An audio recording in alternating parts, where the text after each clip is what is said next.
폴리가 읽어주는 오늘의 미국 뉴스.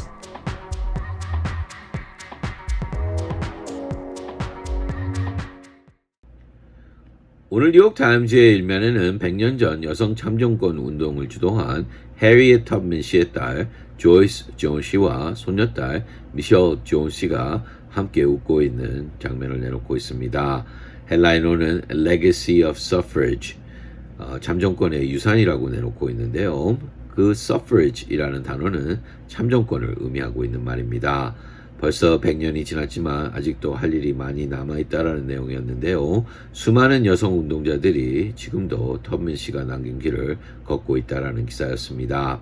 다음은 지난 토요일 트럼프 대통령이 내린 행정명령에 대한 소식도 나오고 있습니다. 헬라인어는 Governors Argue Order by Trump Imperils Budget 이라고 다루고 있는데요. 예산이 부족하다라는 뜻이죠. 특히 400불 실업자 부축금에 대한 거센 반발이 나오고 있다라고 했습니다. 트럼프 대통령이 4분의 1은 주정부가 내야만 한다라는 명령을 내렸기 때문인데요. 고모 뉴욕 주지사는 그리 되면 금년 말까지 약 40억 달러의 예산이 필요한데 그런 돈이 어딨냐라는 질문을 백악관을 향해 던지고 있습니다. 공화당 주지사들도 비슷한 말을 내놓고 있다라고 지적하고 있는데요. 앤디 베스켈 켄터키 주지사도 예산이 부족하다라고 발표했다라고 합니다. 시간도 많이 걸릴 것이라는 예상도 함께 나오고 있는데요. 근로소득세 유예에 대해서도 고용자들의 반발이 심각하다라고 지적하고 있습니다. 시간만 미룬 것뿐인 이상 고용자들이 이 돈을 그냥 모아둘 수도 있기 때문이라고 설명하고 있는데요. 면제도 아니기 때문에 집행하기가 힘들다라는 것입니다.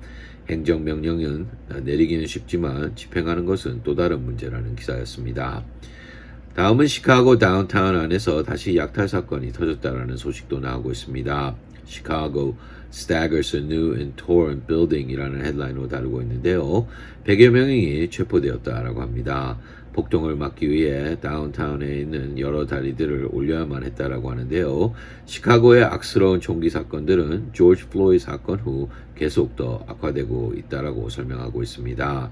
어제 일어난 사건도 경찰의 과잉 진압을 데모하는 시위로 시작됐지만 곧바로 걷잡을 수 없는 약탈로 변했다라고 하는데요. 그 Magnificent Mile이라고 불리는 시카고 다운타운 쇼핑 지역이 산산조각이 났다라는 것입니다. 코비드 감염자 숫자들도 다시 그 흉측한 고개를 들고 있어 시카고는 지금 엎치고 덮친 셈이라는 기사였습니다. 마지막으로 트럼프 대통령이 코비드에 감염된 미국 시민들이 입국하는 것을 막는 행정명령을 고려하고 있다는 소식도 나오고 있습니다. Trump considers banning re-entry이라는 헤드라인으로 다루고 있는데요. 자칫하다 해외여행을 하게 출국을 한 후 다시 입국을 하지 못할 수도 있다는 것입니다. 트럼프 대통령은 코비드를 막기 위해 국경을 계속 단속해야 한다라고 아직도 믿고 있다는 분석을 내놓고 있는데요. 코비드 바이러스는 이미 미국 내 안에서 급속도로 퍼지고 있다라고 다시 지적하고 있습니다. 다른 국가들보다도 감염률이 높은 미국이 국경을 닫는 의미는 거진 없다라고 꼬집고 있는데요. 미국 시민들의 권리에도 도전하는 행정명령이 될 것이라고 했습니다. 과연 백악관이 계속 밀어붙일지 주목된다라는 기사입니다. 이상이 오늘 뉴욕타임즈의 주요 헤드라인들이었습니다.